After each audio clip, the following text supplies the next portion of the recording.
angry because we are not being believed that a police officer was shot. People are trying to kill police officers. Fiery words from Milwaukee Police Chief Alfonso Morales describing the dangers facing law enforcement during last week's unrest. Friday, the assistant police chief explained more about the tactics being used and the reasons behind them, Steph.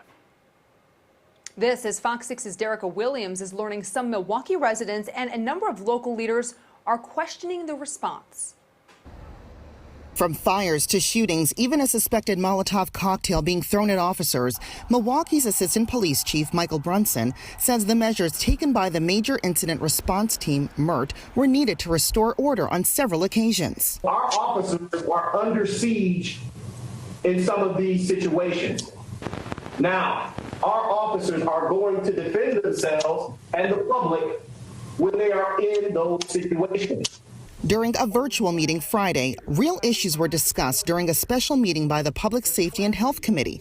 It involved the mayor, members of the police department, fire and police chief executive director, and council members.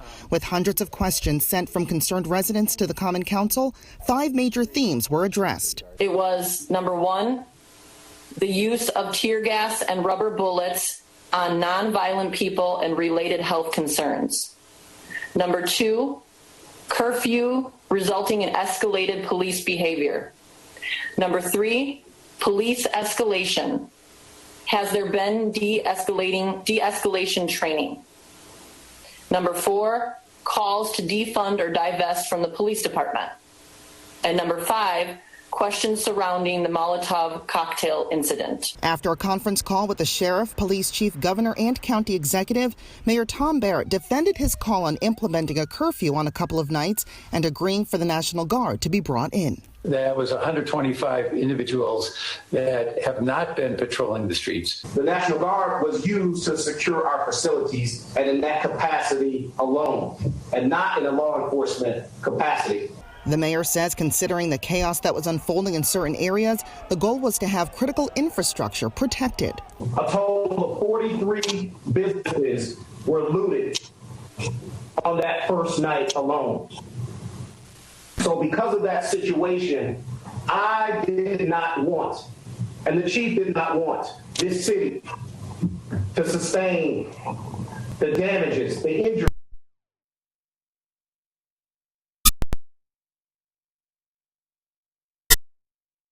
While those acts were done perhaps by a criminal element, peaceful protesters were caught in the middle. The MIRT unit engages and declares an unlawful assembly whenever individuals start tossing items and committing crimes. That is when that's declared. We don't use force against peaceful protesters. With many upset not only by the death of George Floyd, but underlying emotions from past interactions with some MPD members, Ashanti Hamilton brought up the use of force. We've replaced water hoses with tear gas. We've replaced German Shepherds with rubber bullets. There is a disposition that I think needs to be changed. Meanwhile, Brunson says MIRT gave ample opportunity for the crowd to disperse. The MIRT unit was created to use the minimal amount of force to get the situation under control. And everyone is talking about less lethal munitions and smoke and tear gas. Those tools are meant to preserve life. I will say our MIRT unit has been in existence for 15 years. No citizen has sustained any significant injury or been killed by our MIRT unit during their deployments. And at the end of the day, I think what will come out of this, I hope, is a very serious look at how we police in America. In Milwaukee, Derica Williams, Fox 6 News. MPD says all aspects of use of force incidents are under review. Meanwhile, some local leaders are calling for a review of police maneuvers. Mayor Tom Barrett announced the creation of a commission on police accountability and reform.